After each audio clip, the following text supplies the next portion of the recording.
dilemma? What you fucking with me for? I ain't breaking the law. Ain't got a gun in my drawers. I see you looking for flaws. Niggas are rough in the cops. If you stay, then you know what it costs. What you fucking with me for? I ain't breaking the law. Ain't got a gun in my drawers. I see you looking for flaws. Niggas are rough in the cops. If you stay, then you know what it costs. What you fucking with me for? Tell me when is the time? We survived genocide, lost our pride, wealth gap, hood trap, still alive. Where's God? Look, I'm running out of words to change your mind. I'm dealing with a pain I can't describe. I'm wishing that the world was colorblind. I'm trying to make a place my sun can shine, so I can break the cycle. Fight for freedom, feeling more entitled. Stand with us and put away the rifle. Luke 15 if you gon' quote the Bible. When police out here being homicidal, we just make the movement even more than vital. Gotta take this fight up to the fucking White House. When you silent, that don't mean you undecided. You just see the violence and you all about it. That's all we already know. They don't wanna see the raw truth. Wonder why we in a poor mood. Hands up and they still shoot. What do we do to deserve this abuse? We getting killed by them boys in the blue. Why can't we simply be treated like you? My people are pissed off. Too many lives lost. Burning it all down. How much the change cost? Just answer the question. They giving us death and they teach us a lesson. That we gon' be lesser. It feel like forever. I pray for my son. Will it ever get better? 400 years till I'm with this dilemma. What you fucking with me for? I ain't breaking the law. Ain't got a gun in my drawers. I see you looking for flaws. Niggas are rough in the cops. If you stay, then you know what it costs. What you fucking with me for? I ain't breaking the law. Ain't got a gun in my drawers. I see you looking for flaws. Niggas are rough in the cops. If you stay, then you know what it costs. What you fucking with me for? Saying this shit, it's gonna take over. It's time to rise.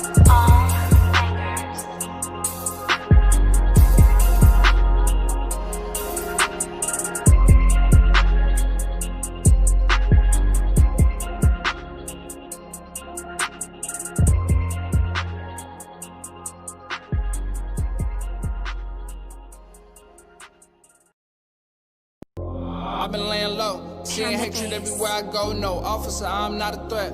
See you reaching for your gun, no, same old. You ain't here to save folk, cutthroat. Got me in the chokehold like I can't breathe. What you fucking with me for? What you fucking with me for? I ain't breaking the law. Ain't got a gun in my drawers. I see you looking for flaws. Niggas are rough in the cops. If you stay, then you know what it costs. I can't breathe. I can't. What you fucking with me for? I ain't breaking the law. Ain't got a gun in my drawers. I see you looking for flaws. Niggas are rough in the cops. If you stay, then you know what it costs.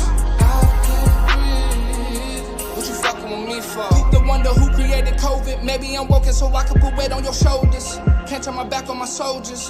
Failing to realize the ones that done hurt you the closest. Circle your shawl like vultures. Stealing your credit and culture. Look at our past, I ain't like what I saw, so I froze up. Look. Can I have my crown back, my name back, a grievous paycheck, a piece to process? My pain is constant, no longer silent. Feel like I'm dreaming, sick of the violence, sick of the George Floyd's. Eric Garner, Emmett Till, Breonna Taylor, Martha Berry, Albert Davis. Someone say was black with darkest circumstances. Black with darkest circumstances. Black ain't always been neglected. This is how I spread the message. I just pray they don't forget it.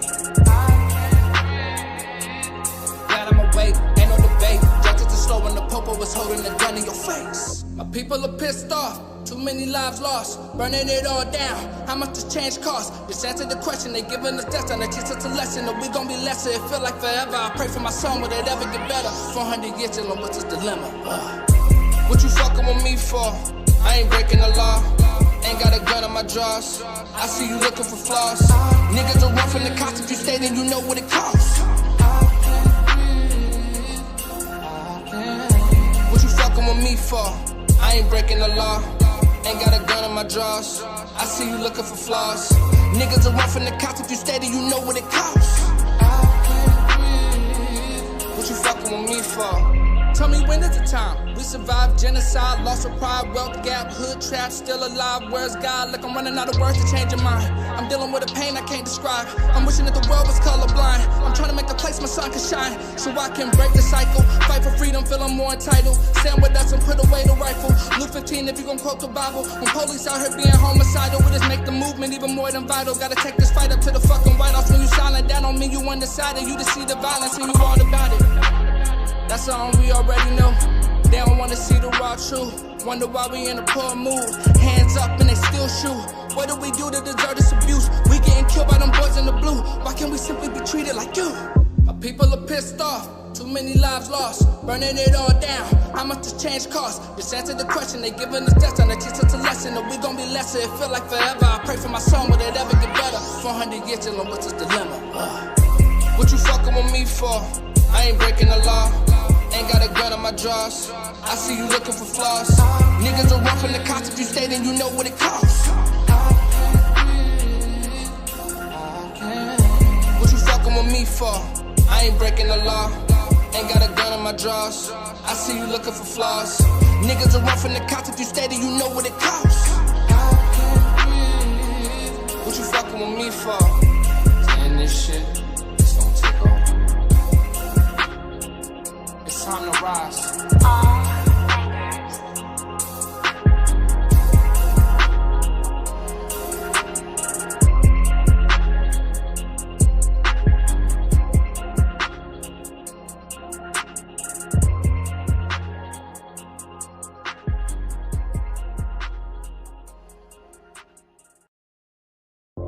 I've been laying low, seeing hatred everywhere I go. No, officer, I'm not a threat. See you reaching for your gun, no, same old. You ain't here to save folk, cutthroat. Got me in the chokehold like I can't breathe. What you fucking with me for? What you fucking with me for? I ain't breaking the law. Ain't got a gun on my drawers. I see you looking for flaws. Niggas are roughing the cops. If you stay, then you know what it costs. I can't breathe. I can't. What you fucking with me for? I ain't breaking the law. Ain't got a gun on my drawers. I see you looking for flaws. Niggas are roughing the cops. If you stay, then you know what it costs. What you fucking with me for? The wonder who created COVID. Maybe I'm woken so I can put weight on your shoulders. Can't turn my back on my soldiers. Failing to realize the ones that hurt you the closest. Circle your shawl like vultures. Stealing your credit and culture. Look at our past, I ain't like what I saw, so I froze up. Look.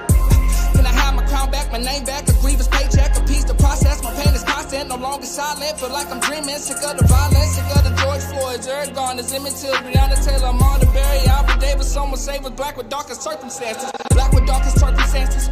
Black ain't always been neglected. This is how I spread the message. I just pray they don't forget it. Glad I'm awake, ain't no debate. Judges are slow when the popo was holding the gun in your face. My people are pissed off. Too many lives lost, burning it all down. How much this change cost? Just answer the question. They giving us death and they teach us a lesson. That we gon' be lesser. It feel like forever. I pray for my son, will it ever get better? 400 years dealing with this dilemma. What you fucking with me for? I ain't breaking the law. Ain't got a gun on my drawers. I see you looking for flaws. Niggas are roughing the cops. If you stay, then you know what it costs. What you fucking with me for? I ain't breaking the law. Ain't got a gun on my drawers. I see you looking for flaws. Niggas are roughing the cops. If you stay, then you know what it costs. What you fucking with me for? Tell me when is the time? We survived genocide, lost of pride, wealth gap, hood trap, still alive. Where's God? Look, I'm running out of words to change your mind. I'm dealing with a pain I can't describe. I'm wishing that the world was colorblind. I'm trying to make a place my sun can shine, so I can break the cycle. Fight for freedom, feeling more entitled. Stand with us and put away the rifle.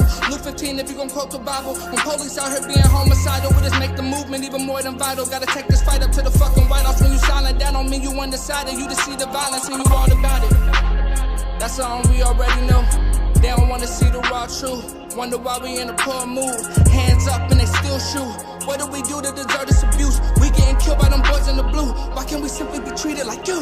My people are pissed off. Too many lives lost, burning it all down. How much this change cost? Just answer the question. They giving us death and they teach us a lesson. That we gon' be lesser. It feel like forever. I pray for my son, will it ever get better? 400 years dealing with this dilemma. What you fucking with me for? I ain't breaking the law. Ain't got a gun on my drawers. I see you looking for flaws. Niggas are roughing the cops. If you stay, then you know what it costs. What you fucking with me for? I ain't breaking the law. Ain't got a gun on my drawers. I see you looking for flaws. Niggas are roughing the cops. If you stay, then you know what it costs. What you fucking with me for? Saying this shit, it's gonna take over. It's time to rise.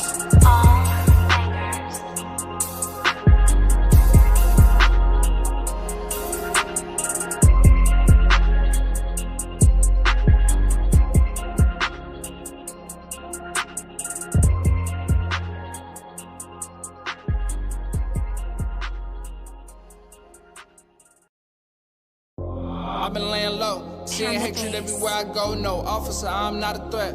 See you reaching for your gun, no, same old. You ain't here to save folk, cutthroat. Got me in the chokehold like I can't breathe. What you fucking with me for? What you fucking with me for? I ain't breaking the law, ain't got a gun in my drawers. I see you looking for flaws. Niggas will run from the cops if you stay, then you know what it costs. I can't breathe. I can't. What you fucking with me for? I ain't breaking the law, ain't got a gun in my drawers. I see you looking for flaws.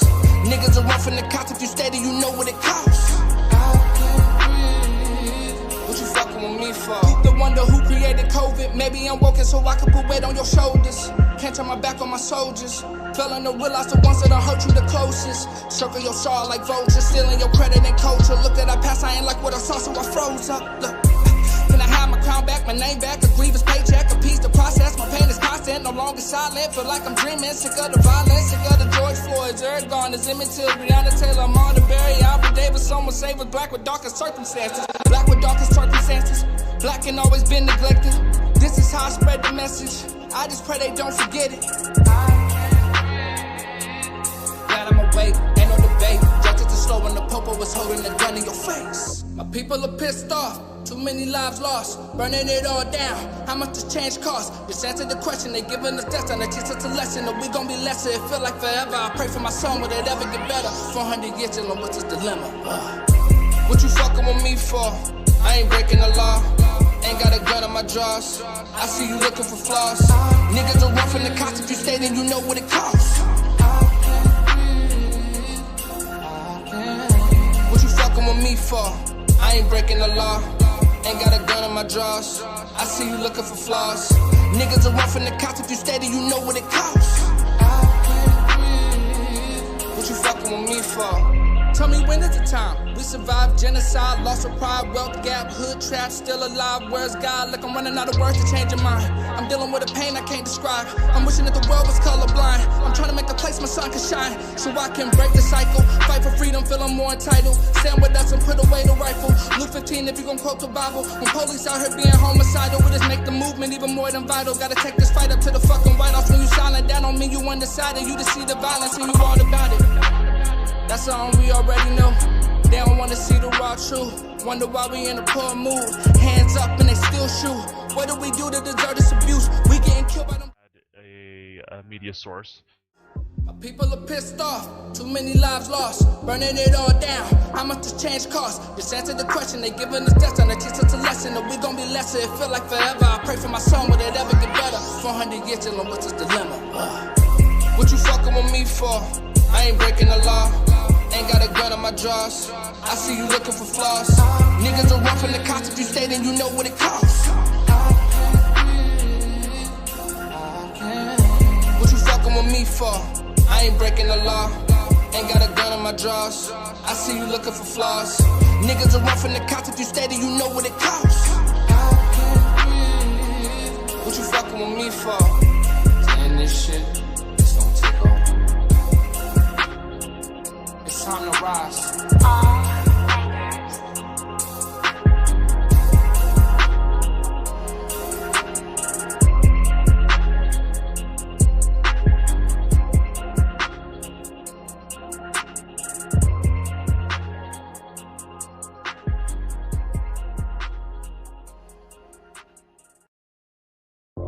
I've been laying low, seeing hatred everywhere I go. No, officer, I'm not a threat. See you reaching for your gun, no, same old. You ain't here to save folk, cutthroat. Got me in the chokehold like I can't breathe. What you fucking with me for? What you fucking with me for? I ain't breaking the law, ain't got a gun in my drawers.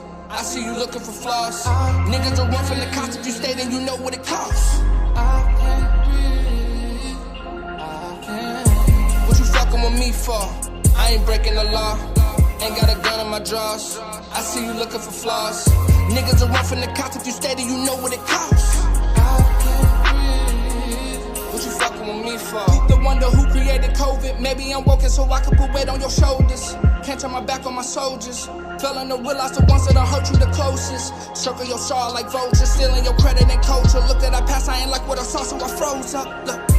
Can I have my crown back, my name back, a grievous paycheck, a piece to process? My pain is constant, no longer silent, feel like I'm dreaming. Sick of the violence, sick of the George Floyd's. Eric Garner's, Emmett Till, Breonna Taylor, Amanda Berry, Albert Davis. Someone say was black with darkest circumstances. Black with darkest circumstances. Black and always been neglected. This is how I spread the message. I just pray they don't forget it. Glad I'm awake, ain't no debate. Justice is slow when the popo was holding the gun in your face. My people are pissed off. Too many lives lost, burning it all down. How much has changed?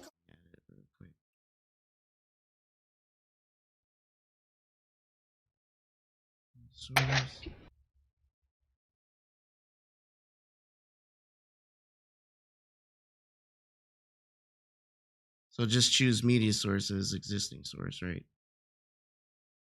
No, you have a new one. Yeah, I'm adding a new one. Yeah. Yeah. Choose your video file you want looped.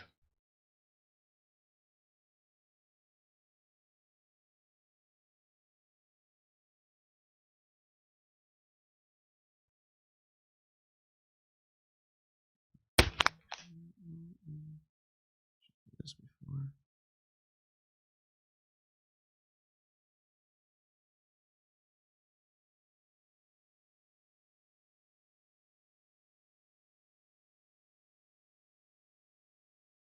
All right, I got it. And you said mute it. Yeah, you want to mute the video. You don't want that playing in the background.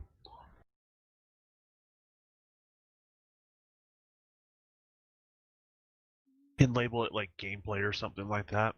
That way, if you ever want to change the looping video in the All right, it's playing.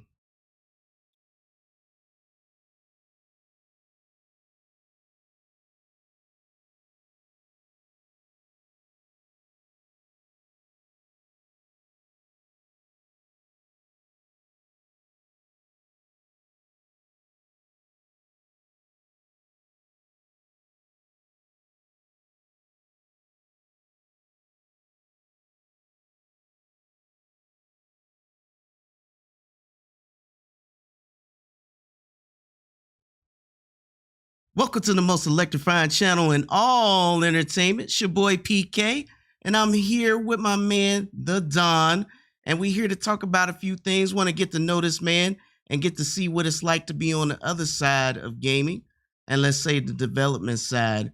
So what's going on, Don? How you doing, brother? I'm doing all right, man. Let me do a thing here. You came in with some heat, and I wasn't expecting that. Boy, Let me go ahead and tweet this out real quick here. And I'm here with my man, just the so Don, people know what's going on. And yeah, I'm doing good, man. Just I have a little something going on in the background, but for the most part, I'm doing fine and just doing my thing. So awesome. I love to hear that, man. Hey, look, I'm glad that you came aboard. I'm glad you willing to be a part of this project, the show, and ongoing energy I got going on here. I really appreciate you coming on and helping me out with this. No, you came a long ways. You're just trying to build up something new, something special. So it's nice to see. It's a little bit struggle trying to get all this stuff started, right? But at the same token, it's once you kind of get it, it's kind of rewarding. You know what I mean? Yes. So let's get right down into it. So can you tell the people in the audience a little bit about you, like where you come from, what you do, and who you are? Yeah, well, I go by the Don, which is actually my name. I am a small-time game developer. Nothing special. I do a lot of contract work. I'm working on a small, I say a small independent project, but it's turning bigger and bigger all the time. But it is an independent project, and I don't want to oversell it until I'm ready to show it, right? And then, just somebody that's loved games his whole entire life. I grew up on the back of a Radio Shack. That's not a joke. I really did.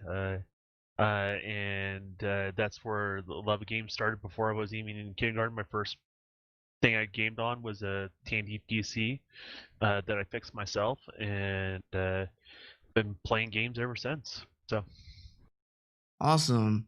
We all love games. And what really drove you to start being a developer? What made you say, I wake up this morning, this is what I want to do? It wasn't a wake up this morning. It was more of, I think it was a natural progression. I joked around when I was a kid. I grew up in the back of a Radio Shack, and that my parents, I grew up in a family that wasn't well off at the time, and my dad was managing a lot of Radio Shacks. Used to go there when they actually had electronics there, when they used to have circuit boards. You used to be able to buy circuits, be able to fix, test circuit boards, and that's basically, I grew up in the back of one of those because they can afford a babysitter. But that always has a lot of influence. So I was drawing when I was back there. That's how I kept myself entertained, and then they taught me how to work on some basic circuitry, nothing that's super advanced or anything like that. And then start doing some repairs in the back just for myself, just for kicks, and keep me from being bored as a child. And then it kind of just blossomed from there. You know what I mean? The original Nintendo system, huge inspiration, and it just kind of kept going and going from there. And then obviously, once you become an adult, you have to decide what you want to do, and you have to work in the meantime. And that started the whole process. As soon as you turn 18 and I can start going to E3, that's when I started going to E3 and started my networking, starting to get to know people, getting to know what's going to take to get into the industry, break in, and what they're looking for and all that sort of stuff. So that's just kind of how it blossomed. Man, that sounds pretty exciting. Actually, it sounds like you're doing kind of like your dream. It took a And while to get there. Trust me. It wasn't overnight. Like, to be honest with you, most of my adult life, I've been very fortunate to always do stuff I enjoy, but it didn't take off for the longest time, to be honest with you, not until like 2 or 3 years ago. In the last 3 years, things have really started to pick up, and I'm starting to kind of get that ground that I was ultimately looking for, and and kind of figure my way around, because I think gamers realize this too. There's always the outside looking in, and then the developers talk, and they're like, "Well, that's not what I thought it was." You know what I mean? And so there's always that kind of that barrier between developer and gamer, and when you're trying to break into the industry, it's still there too as well, right? You just don't feel very well prepared until after you get in, and you're like, oh, this is still, as much as I try to prepare and much as I try to understand the industry, you still just you just don't understand it until you're there. You know what I mean? So right. And have you ever developed any or worked on any projects on any of the popular platforms, such as Xbox, PlayStation? yeah, some of my work has made it there, through freelance and stuff like that. But I don't try to talk about it because I don't represent those studios. You know what I mean? Right, I right. was freelance, and I was hired out to do some work and help them out and stuff like that. You also Right. got to think of Mhm. it, from a perspective of as a team. You know what I mean? It's not about you taking the glory for a team, or taking the it's weird because when you say, hey, I work on X project, and it actually bugs me when other developers do that on Twitter, to be honest with you, because then when they share. Uh-oh. We lost the Don. We have technical difficulties.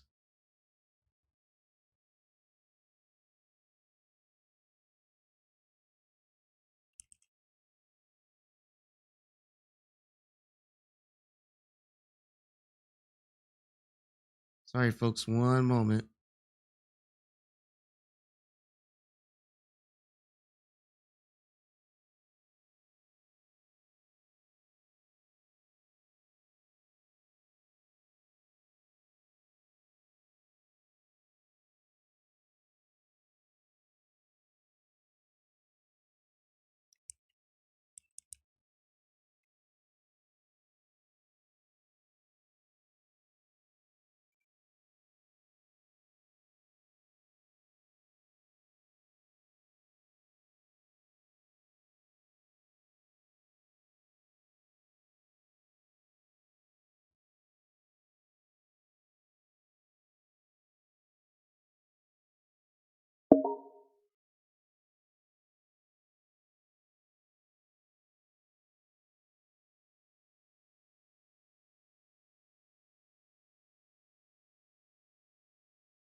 Hey, PK, you there?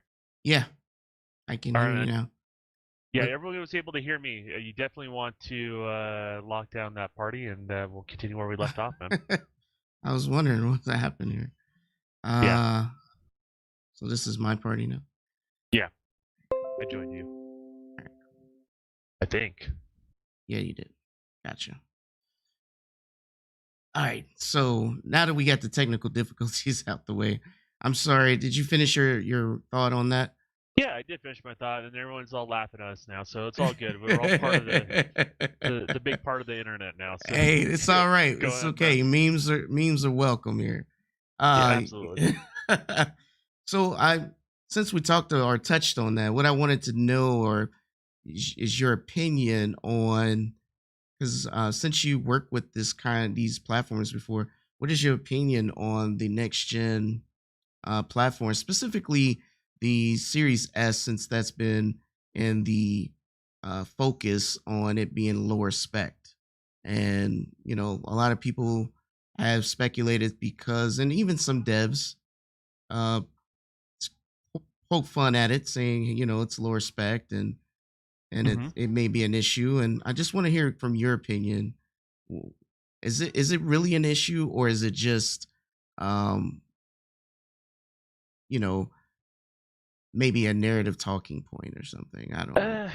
It depends on what lens you're looking through. I think ultimately at the end of the day, at the end of the day, I look at what I do, which is a lot of creating the graphic side of things, and making things to scale. That stuff doesn't happen automatically. You have to create different resources. You have to create different texture resolutions and things like that. You start from the high and work your way low. And the way I've always looked at it is, the more efficiently you can make something look without affecting the overall quality, or at least making the quality unnoticeable. That's where the kind of like the magic comes in into game development. You know what I mean? Where somebody just turns on and goes, "Wow!" They don't look at the pixels. They don't look at the the frame rate. They're just looking at the game and they're just impressed, right? Right. That's the job at hand, and if you can pull that off, right? And every game's got a certain targets you're trying to do, and you're trying to emphasize on certain things. Then anytime you make things more efficient and run better on a lesser powerful platform, but you essentially have done is also created more overhead on the higher performance platform. So I always look at scalability is a complement to one another and not really an issue. Does it take time? Does it take energy? Yes, it does. But that's the job at hand. There's not a single publisher out there today that doesn't want their teams to think in the realm of scalability. So let's say the Series S didn't exist. There's still going to be PC out there that their developers are expected to scale to, right? Right. There's PCs that that's how you win contracts too. And I don't think a lot of people realize that. So let's say you're a studio and you're approaching EA or Ubisoft or Activision, whatever it may be, right? And you give them this game idea, you pitch them an idea, right? Here, and you go, and then they ask you, so what is this game going to be able to be played on? And if you say, hey, it can only be played on these two pieces of hardware, that's a tough sell. In regards to that, what publisher is going to want to pay for that game to be developed, or they look at another game that may be promising, and they go, yeah, I can do it on streaming services such as Stadia, xCloud. We can do it on all Xbox platforms. We can do it on all PlayStation platforms. The ones coming out around the corner, and current gen we're currently in right now, because the new stuff isn't out yet as the time of this recording. And I can play it on Steam. You can have it on the Epic Store. You look at all these, Steam and Epic Store, obviously PC, but you get where I'm going with that, right?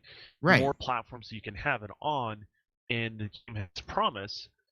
In that game, let's say, may cost a little bit more than, say, the other game that's maybe only on 2 platforms, but the payout is way better. The risk factor is way lower because you're casting a bigger net, right? Right. Yeah, that's what's going to win there. So, it's more, political type things that push game development towards scalability, it's very little of it's Xbox. Xbox is just following the trend that already exists there. And they're expanding. They're instead of working against the grain, and I think that's where a lot of people have a problem with. They're working with it. And how do you make it easy? How do you make it easier to scale? And so that's where I look at that sort of thing. And you look at wordings from some of the engineers. They say like, it's you take a game that's say 4K 60 roughly, and they probably did just like they did with the X when they went from this Xbox One S to X, right? They run a bunch of simulations and look at all the bottlenecks and stuff like that, and so they know how they can target 4K with the Xbox One X, right? They're doing the same thing, but in reverse. They're looking at all the engines, they're looking at everything that's going on, and say like, what do we need to scale back, and to make sure all these different types of game types, all these different types of engines and everything like that, to hit this 1440p mark and hit this price that we're essentially shooting for. And that's the easiest thing for a developer to do, is to start at the high and scale it down in regards to that. But it doesn't mean developers will choose the 1440p route. They may choose to sacrifice in other places, and they may choose to do a higher resolution if they wanted to, right? That'll take more work, but that's their game. So they can still do native 4 Series S in regards to that. And CPU wise, it's substantially more powerful than the older machines, but we still haven't tapped out the older machines. We're still learning how to use. It's weird because there's this perception, I think, when consoles first come out, that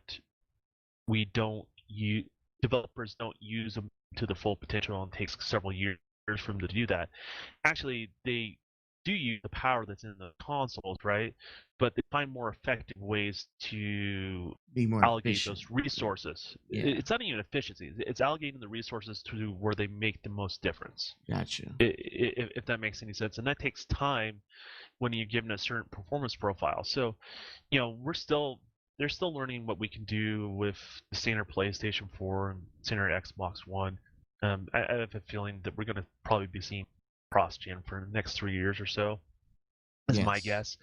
Unless there's wide adoption and people are actually using the newer consoles more than they're using the older consoles, and then that will kind of drive the need to scale the games down to the older consoles.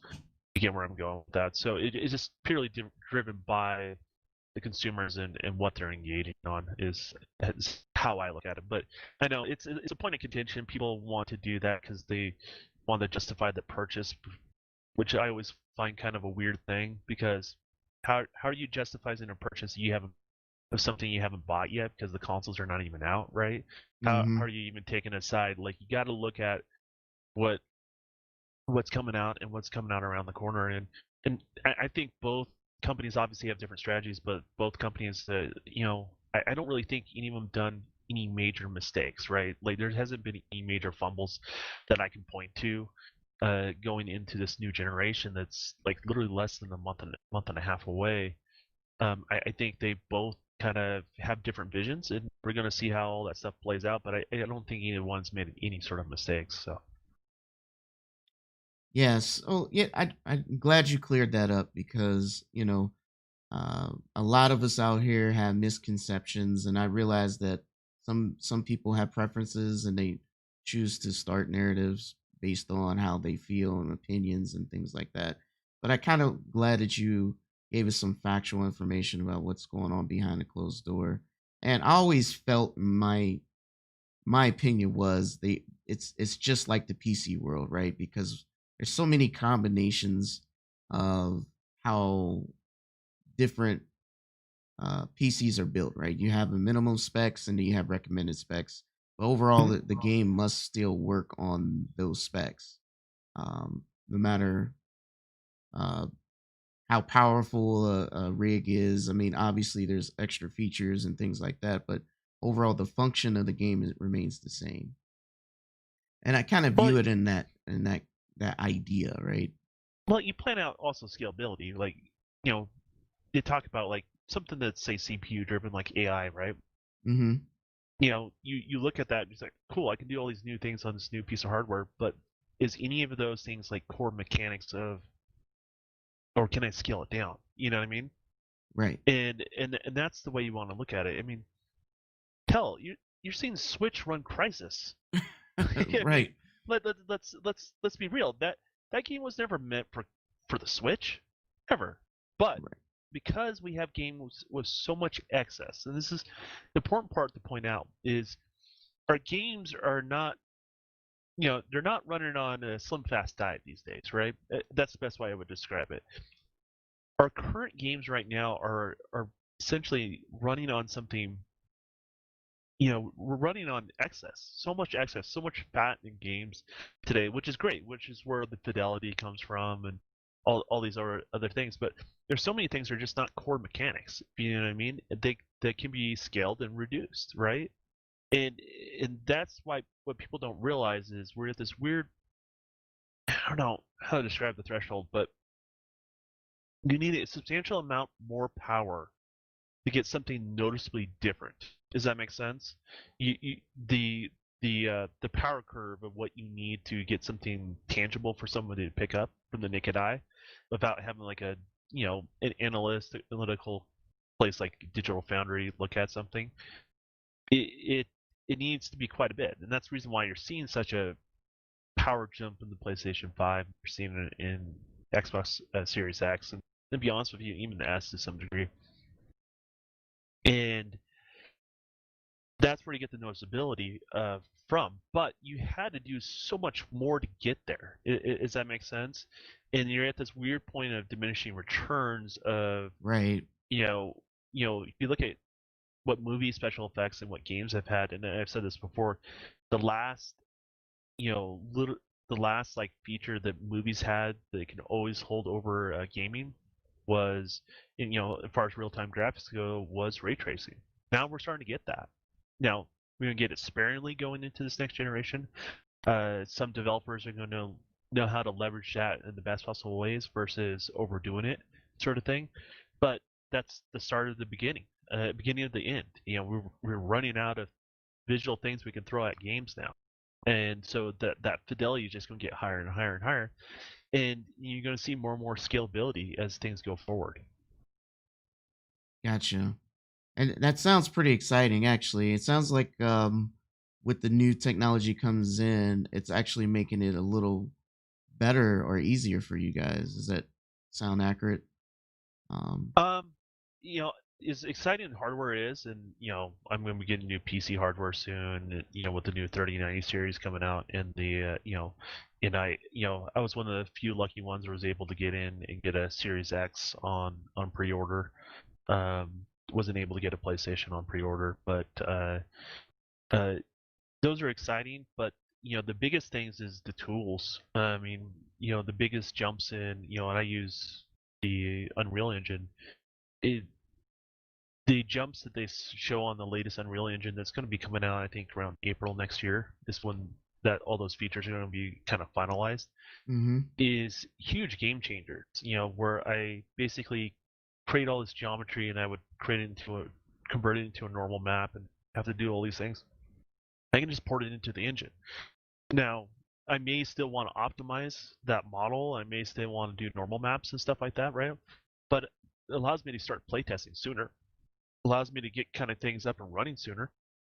And then I can look at how that particular object is and how I want to tackle the asset in a way that I can say, okay, I want to use more of this resource versus that resource, right?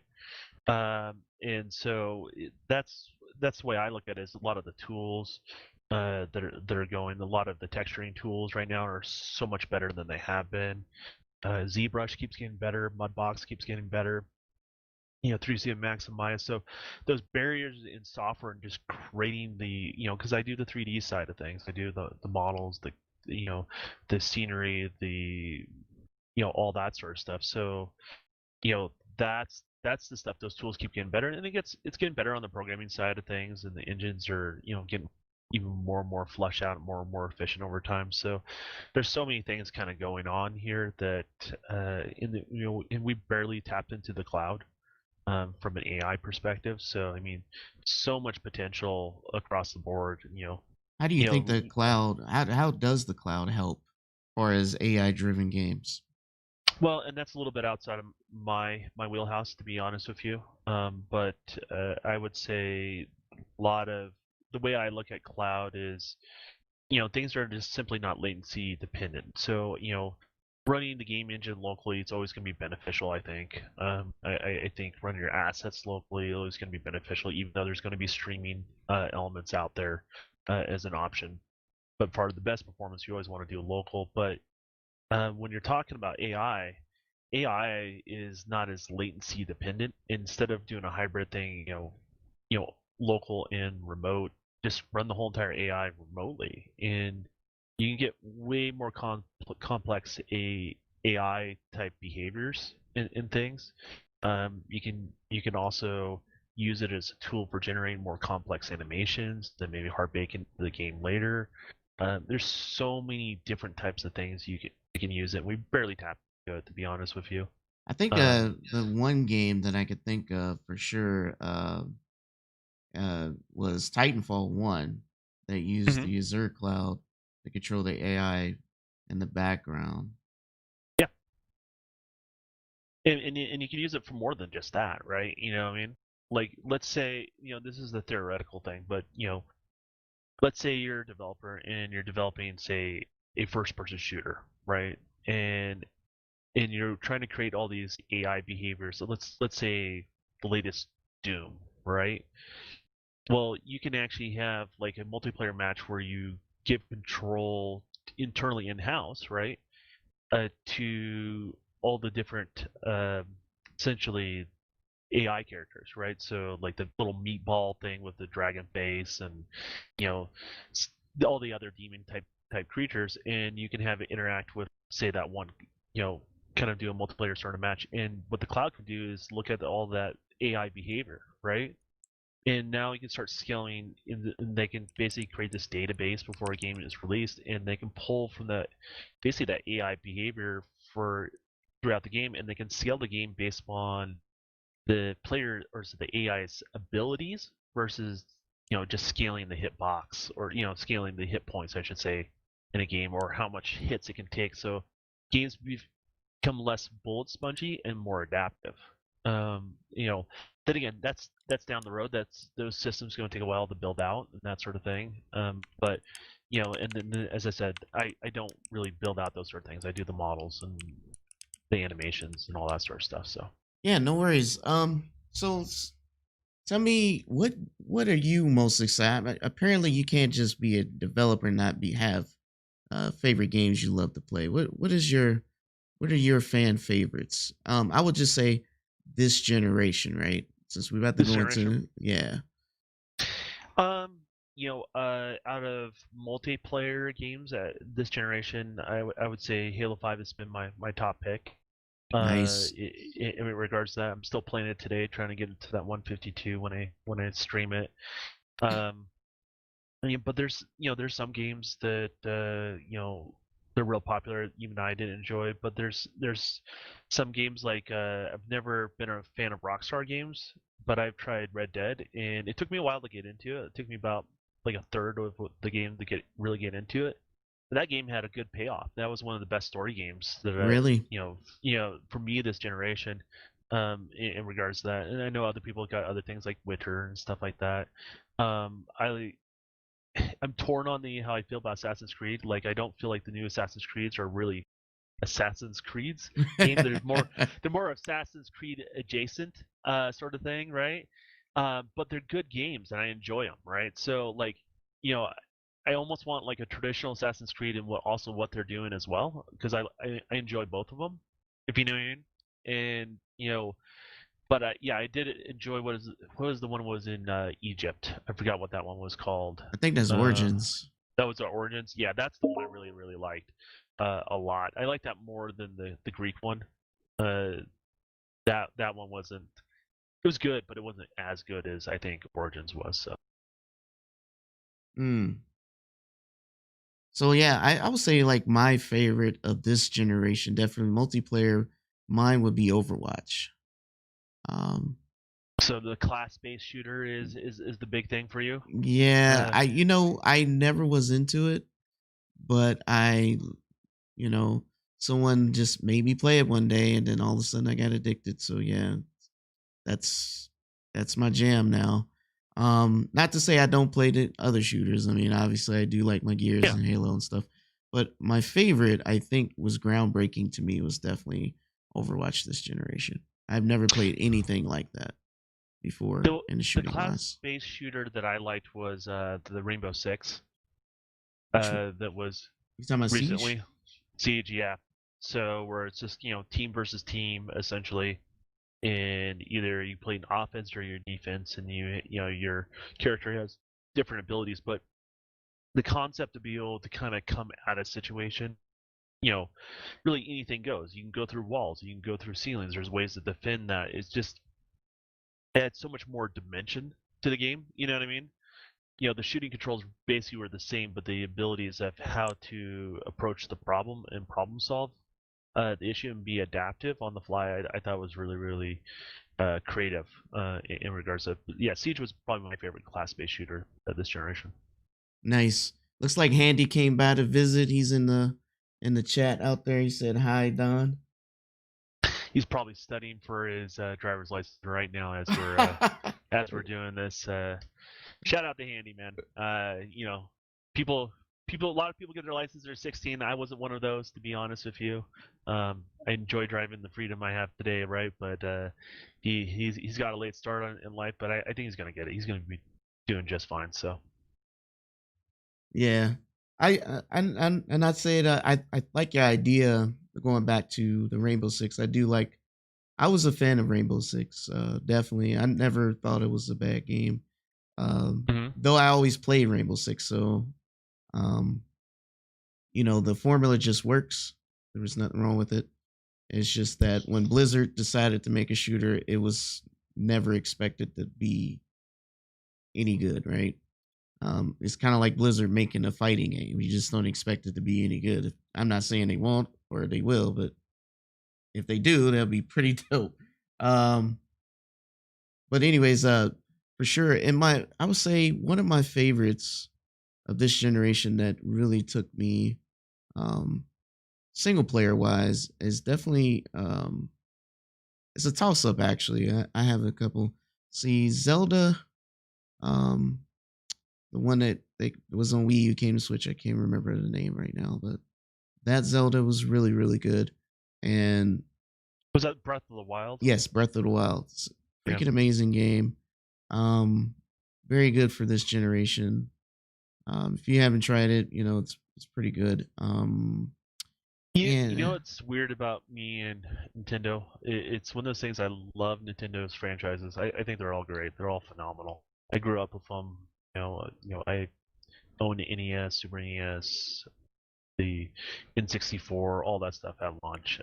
GameCube. But it finally got to a point where I love the franchises, but don't like their hardware all that much. And so I have myself a hard time purchasing their hardware, if that makes any sense. It doesn't come from a place of hate or anything no, like that. no, It's just, I completely understand. Yeah, I just don't find nearly as much enjoyment. But what? Regardless of that, though, I think it's still cool that Nintendo's still going, man. Like if you look at so many people in the industry, like they, it's a tough industry as a platform provider, and the fact that they're still around is pretty awesome. So yeah, if you guys haven't checked it out on Netflix, they have this show that actually talks about all the video games and how they made, and I learned some things I didn't know. I did not know the first console that had media that was able to be swapped out like we have today was actually created by a black guy. And and it was called something else. I can't remember the name off rip, but and then everybody like Atari, Nintendo, everybody took that same idea and created consoles to be able to switch media around. There's a lot of things I didn't know about what happened in the industry back then. And I think it also goes over Nintendo and how Nintendo became as powerful it was back then.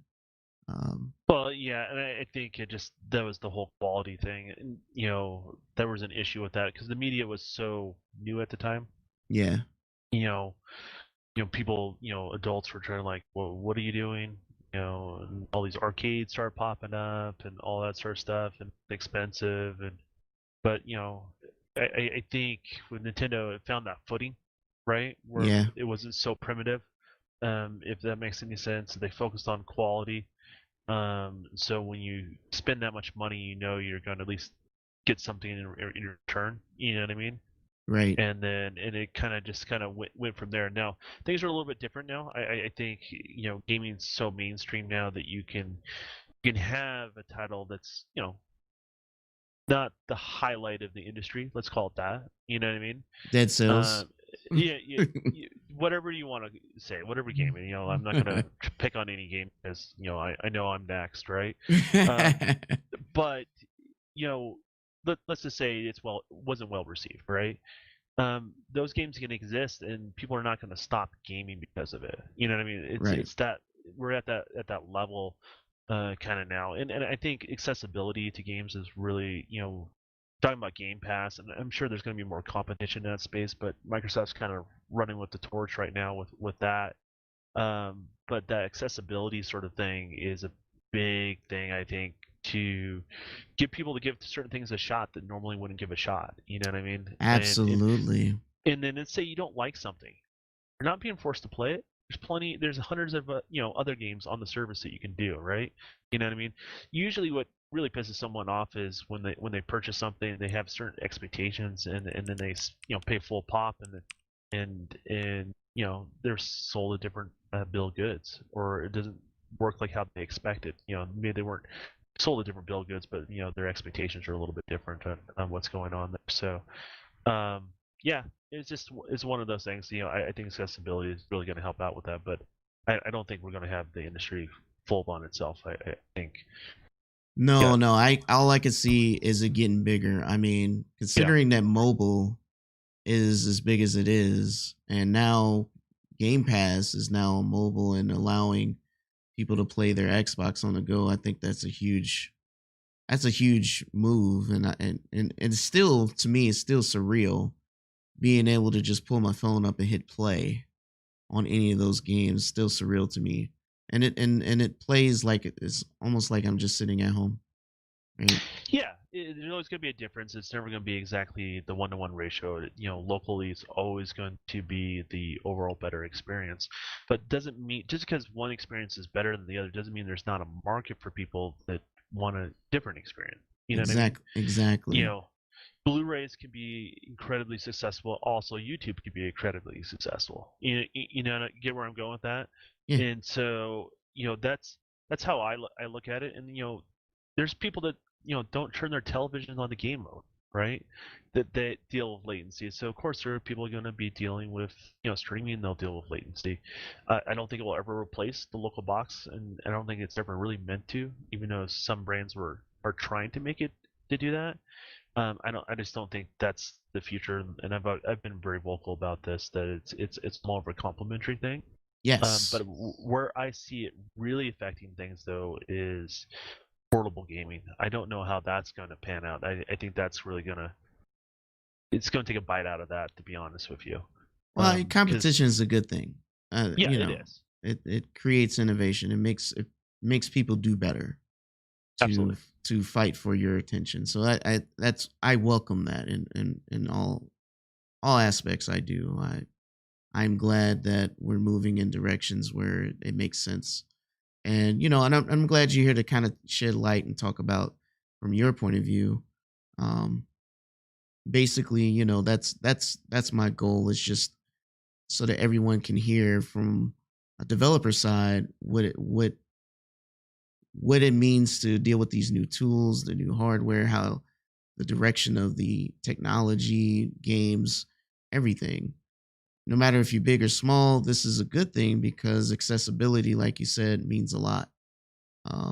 Especially consumers. I'm going to depend on it, right? Like, no, I mean, not only I'm a customer, but if I'm a client, right? Like, Yeah. that it's kind of. I mean, I'm gonna need it myself. You know what I mean? So like, accessibility is a big deal.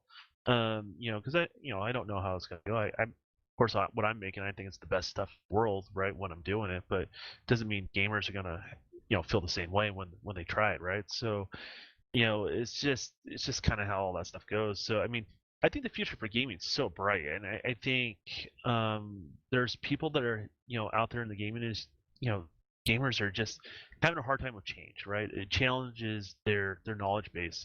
People have been doing this forever, right? Like they've been so passionate about gaming, and I think this is kind of that weird kind of get off my lawn sort of thing that you're seeing out there. But I think as soon as gamers realize these sort of things are not threatening their everyday enjoyment of what they find and like about games, I think that growing pain, once we kind of make it through that, I think people are going to be a little bit more accepting. All different types of gamers out there, and I think that kind of have to go through the growing pains before things get better, right? And so I just think it's just kind of part of the natural reaction of individuals that are super passionate. So, but I think it's going to get better though with time. What since we spoke about the accessibility, how does Game Pass benefit small games, big games? How does Game Pass actually benefit on the publisher slash developer side? Well, on the publisher stuff, I'm not part of those conversations. Okay. To be honest with you, I'm not privileged with that. But I do know that through associations and stuff like that, they're happy with it. And if they don't think it's a good fit, they won't release something on the service. In regards to that, Right. sometimes they have to be sold on the idea of it. But what I keep hearing is there's an uptake on purchasing of the games when people can try it. And that makes sense. I mean, because if you think about like back in the day when you used to have to rent games, and that's the only way you can try stuff, or you spend $60 or $70 on a game, right? A lot of times you didn't want to have to keep going back to Blockbuster back in the day to go rent that game and not have it be in stock. You're just gonna buy it if you really enjoy it. You know what I mean? Right. So I did that with movies growing up, and you did with games, and that's just kind of how it is. So I think that helps. I think also it really helps. I think the real answer to growth in gaming is also the game prices getting lower, not higher. I really think that if you can cast a bigger net and get more people to purchase games, there's more opportunity for money that way than it is catering to a small few with a certain price point, if you know what I mean, and holding true to that price point. I think there's missed opportunities there. So like I think Game Pass is just part of that equation for consumers. And I think honestly, as publishers decide to drop the prices, in a reasonable way, right? To kind of extend the life of these games past that 6-month like hot streak, right? Because what people don't realize is usually you're developing a game for 3 or 4 years, and then what happens is it's a product that's really a viable product for 6 to 8 months. Like name any other thing that's developed for that long of a period of time, that much money thrown into it, and it's only a viable product for that period of time. So the industry's trying to get better about that. That's why game service is sort of a thing. That's what Game Pass helps out with, and be able to play with the prices, all that sort of stuff. I think it just kind of contributes to the overall ecosystem of everything. And you're seeing a lot more publishers. Shoot, look at like what you've seen. Not during E3, but this summer that all these publishers have done. You're seeing bigger and smaller things in titles, different types of titles you normally wouldn't see. And the reason why you're seeing these risks being taken is because they're not as big of a risk as they once were because of all these avenues and all these channels. They know they have different opportunities if it doesn't work out, like just on the store shelf. You know what I mean? So I think it's just a positive thing in regards to that. I mean, I don't know how many people this generation don't have a backlog. I know I have one. So yeah, I definitely got a backlog. I'm embarrassed. So since you mentioned that, what is your opinion? Just your opinion on the recent, I call it a tax, but upcharge on certain games on, I would say, just like PlayStation announced a tax of $10 more per game. Upgrade charge is kind of what you're looking at. Well, The no, transfer of license to one product to another with an upgrade. Is that what you're referring to? no, but we could touch on that too. It's more or less. I could have sworn that they said their standard PlayStation 5s, at least first party, will all be $10 more than they currently are. Though I might be wrong, but the point is, I just want to know your opinion on it because there are some that are definitely charging $10 more. I mean, I think the beauty is we live in a free market, right? So if people think they flew a little too close to the sun on that, I think that's for the consumer to decide. In regards to that, I understand why they're doing it. You know, it's a different approach than what I would suggest, which would be try to cast a bigger net, and kind of take that sort of approach. And games are increasing in price, but the biggest increase in price of game development happened from like what is the PlayStation 2 to the PlayStation 3 era, the standard Xbox and 360 era. That was the biggest jump in cost of development out of everything. Was that jump right there? Thing that's driving games up a little bit more now is how ambitious they're getting.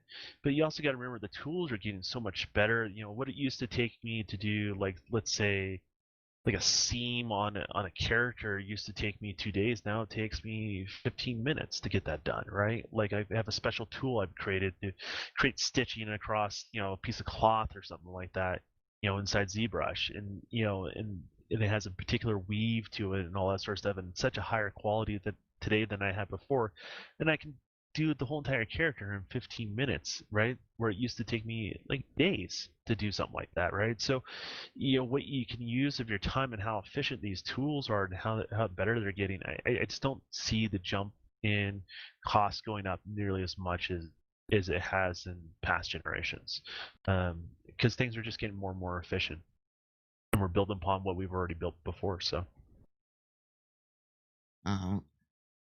yeah. So I looked at it like I'm not really sure what's going on behind doors, but like you said, they probably just testing. And if it's not a no go, we probably see a shift or maybe adoption, right? Because I always thought like if they raise $10 just on PlayStation, but everything else is still $10 less on all the other platforms, it wouldn't make sense to continue that price model.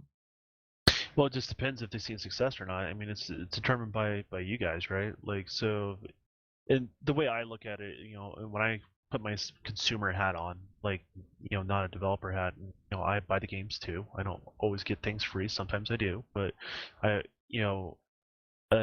I look at it as like, what are they giving me for my dollar? Is it something I have to play right now, or is it something I'm interested in, want to play later, and I'll pick it up later when I have time? Because as I said, we all have backlogs, right? And so the industry also has to compete with that. I think a lot of people also don't realize the industry has to compete with backlogs, because I love new games, but the same token, I'm like also have a lot of new games I haven't even started on my Xbox, right, or started on my PlayStation, or started on my PC that I own. So you also compete with that stuff too as well. And I think you the publishers have to walk a fine line if they want to charge that much, or a platform provider has to walk a fine line if they want to charge that much, especially when the competition, you and this is not a knock on PlayStation, but if you look at what their competition's doing, you're like, how much is it to get into Game Pass? $15 for Ultimate, right? And you get additional content on top of cross Xbox and PC. That's huge. Let's say you pay the additional money, you also get a console with these days, right? Like, the price of entry is not that expensive these days, and where you're literally what you charge for a game. And let's say you're a gamer that bought a game a game a month, right? Which is a lot of games. It's more than the average, right? Say 12 games. It still would be cheaper to buy the competing platform and get Game Pass So you got to look at that sort of stuff, and I think gamers they're alert. They're paying attention to that. You're seeing both platforms obviously selling out. There's always low production numbers when they first release that stuff, but the excitement's very very real on both sides. So we'll see where all that lands. It'd be interesting. So and you mentioned that it's like one Game Pass by itself is like 120 a year, and that's the price of 2 games. Yes, but how much does it cost to get a Series S with that right now? Yeah, actually 25 a month and you get the 25 ultimate. months. Yes. You actually save money according to GameSpot. Save like $59 going that route. So what I'm saying is, like, what it costs for several of their titles is cheaper just to go the other route. Like, obviously, there's a value proposition where things kind of can flip flop depending on what you're doing, right, as a gamer. But the value proposition is very low on the Xbox side. Very, very, like, the cost to get in is not that much, and you can do it in so many different ways. I mean, you can do it from purely a streaming perspective. You can do it from the PC you already own. You can do it from the perspective of, hey, you want a new piece of hardware, you can sign up for that, and basically it's cheaper than buying the hardware and paying for the service, right? And so if you look at how many games the hardware you would buy on the other and how many games you would get out of that value proposition, the consumers are going to look at that stuff. And I think a lot of times people that are really passionate gamers will dismiss the more entry level consumer, and to be honest with you, they're smart too. They pick it up. When we're talking the universal language of dollars, right? I think everyone kind of gets how to save a buck. Everyone's looking how to get the best possible experience, at least amount of price and the least amount of risk to themselves. I mean, so it's interesting. We'll see how it all goes and see how it all pans out. And if it doesn't work for them, then we'll see that price drop. We'll see if they come with their own version. They have a service, but see if their service kind of mirrors Xbox a little bit more down the road. Probably will, because it makes more sense, right?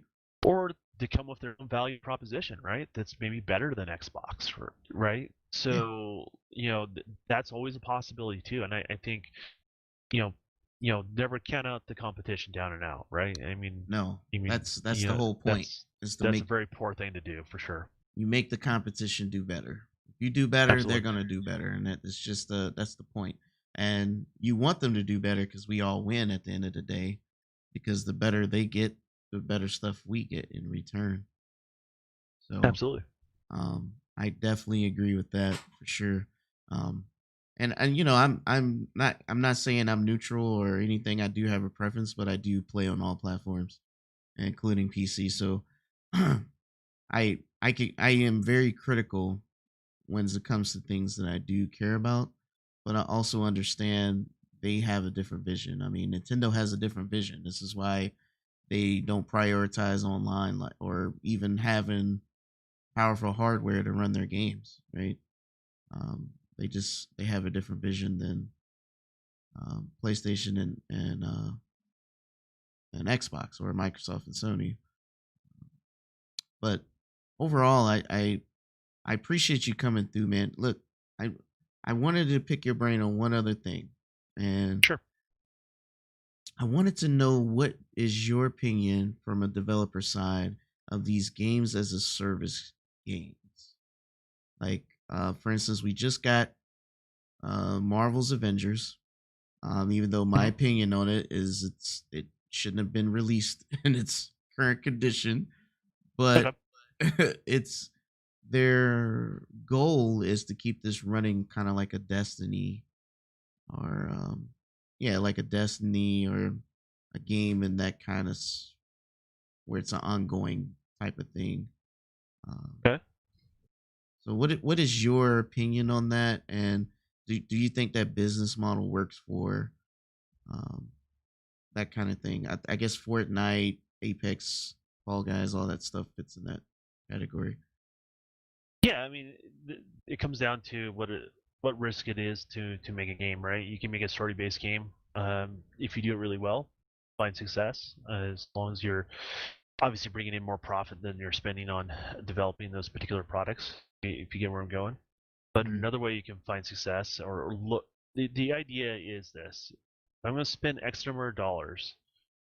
What can I do to continue the viability of a product past that 6 to 8 month period? That's what games as a service is. If that makes any sense for you. So you're saying their goal is to keep concurrent players after the 6 to 8 month. It's relevancy, right?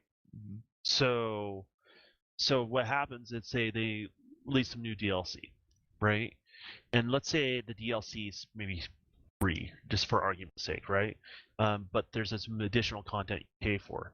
Well, that free DLC keeps people continuously engaged in there, brings players, but that new content maybe brings some new people in, right? And so you kind of snowball the effect, and basically what you're doing is you're stretching your success of something over just a long period of time. Because what happens when you're no longer relevant after 8 months? How do you continue to sell the game or make profit on that product? And that's what games as a service is. And there's going to be different approaches to it. Destiny has a different approach. As you said, like you mentioned, something like Fall Guys, obviously a totally different type of game. It has a different approach. Obviously, this game with the Marvel Avenger stuff, it may have more of a Destiny type structure to it. We've seen it with Diablo. We've seen it with World of Warcraft over the years. It's just another way to make games. I mean, hell, we're seeing it in fighting games, right? You're seeing seasons with fighting games where you, that is true. So it makes it relevant. I mean, like, think of how, let's just take fighting games for example, like a non-traditional thing as a game as a service. So like Mortal Kombat. How relevant is Mortal Kombat today as it launched? It's pretty relevant because of the DLC and the way they break down those characters that you can get down the road. Right. And so, is Mortal Kombat probably going to sell without that? Sure. But can they offer a viable content for the consumers to really enjoy that product down the road? Yes. And then if they're really enjoying themselves and they're having a good time, what influence does that have on bringing maybe people? Maybe I should check out that DLC. You know what I mean? Right. There's all sorts of different business models when it comes to games as a service. But the general idea, what you want to look at is what you're trying to do is lower the risk of the viability of your product past that 8 months. That's what the goal is. Now, if you can make a lot of money up front and you can make more money on DLC and additional add-on content, no developer is going to say no, or publisher is going to say no to that. But they have to offer a value proposition for gamers wanting to get on board with that. You know what I mean? Everyone's going to be a little bit different in how they want to do that and how they want to approach that. So that's the thing I would just kind of keep in mind. And it's here to stay. It's not going anywhere. Now, me personally, I can only do so many games like that, if that makes any sense. And I think Is it because it's just time. Yeah. Okay. Just a time constraint, right? You know what I mean? You can't, we all talk about backlogs. Everything is a game of service, and there's never endless content. These games I love, which I love a lot of games. Then when are you going to make time to do all that stuff? Right. Does that make sense? Yeah. And so it becomes a super tricky value proposition for the consumer, and then they're locked out of things because of time. That's one of the reasons why I moved away from Destiny. There were certain things, the game as a service model didn't work for me, but realistically also too, on top of all that, it was the time. I'm like, man, there's all these other things I want to enjoy and experience, and I can't if I'm just playing this game all the time. You know what I mean? Right. And so, that kind of, the market will get flooded to a certain degree of games as a service games, and then eventually then people will have to go a little bit more towards beginning, middle, end games, right? Like games that have a beginning and a middle and end, a sense of accomplishment. Like I think of, what is it, the last Devil May Cry. I love that game. 5, right? Yeah, great game, because I can boot it up, I can start it. I gotta go an introduction to what's going on. I have the plot thickens, and I'm not into a lot of Japanese like type titles and have a different way of doing storytelling, but I enjoyed it, right? And then I get to the end, and then it has a huge payoff. The sense of satisfaction you get from a game like that is totally different than a games as a service game. If you get where I'm going with that. So there is still a market for those things. So I don't think game as a service is going to replace everything, but the idea is just to make your product more viable and have less risk, because game development is risky, right? And I don't think a lot of people understand until they start investing their own time and their money into it, and then you're like, oh, this is you start thinking about things a little bit differently when it's your own time and your own money. You know what I mean? So just one last thing, since you touched on that. Since Marvel Avengers did launch pretty broken, do you think that they launch games like that in such a way because of they got to meet deadlines? I mean, there's multitudes of different things. There's deadlines. Sometimes certain developers think you're like, okay, game goes gold, and usually when it was a cartridge, you couldn't fix it, right? So you had to keep pushing it out, push out. They're like, well, yeah, we can patch these things in day one. So yeah, let's go gold, and let's say those things take a little more time than they expect. I don't think there's a single developer or publisher that intentionally does it out of maliciousness. I don't think they. I don't. At least I don't believe that they would do any intentional. It just seems like a really hard misstep in the condition that the game is in. But it is a perception that I think gamers have. You know what I mean? Sometimes, and I don't really think it's ever under maliciousness, because you work. Imagine you work on something for 4 years, is your blood, sweat, and tears. Like, do you really want that thing to show off poorly? Don't want to do it. There's not a single developer that wants that, right? Even if they move away from the project, they want to see the project do well. And it's the same thing with a publisher. Some publishers, sometimes they're just money guys, but sometimes they're awesome gamers themselves, right?